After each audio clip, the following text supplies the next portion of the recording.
નમસ્કાર મિત્રો, ફરી એકવાર તમારું વિડીયોમાં સ્વાગત છે।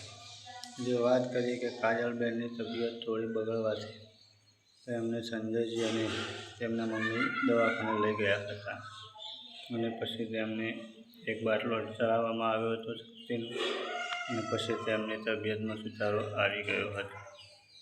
અને આવા જો કોઈ પણ વિડીયોના અપડેટ આવશે તો હું તમને મારી ચેનલ પર સૌથી પહેલાં બતાવીશ। તો મારી ચેનલને તમે લાઈક, શેર અને સબસ્ક્રાઈબ જરૂરથી કરી લેજો મિત્રો, કારણ કે મારી ચેનલમાં હંમેશા નવા જ વિડીયો તમને જોવા માટે મળશે।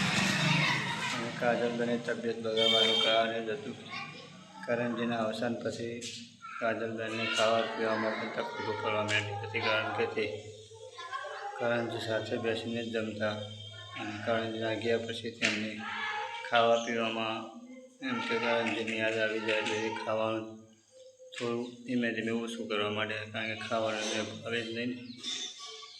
એમની જગ્યાએ જો કોઈ પણ સ્ત્રી હોય તો તેને ખાવાનું લગભગ ઓછું જ ભાવે છે, તેના કારણે તેમની તબિયતો બગડતી હોય છે। તો જય માતાજી।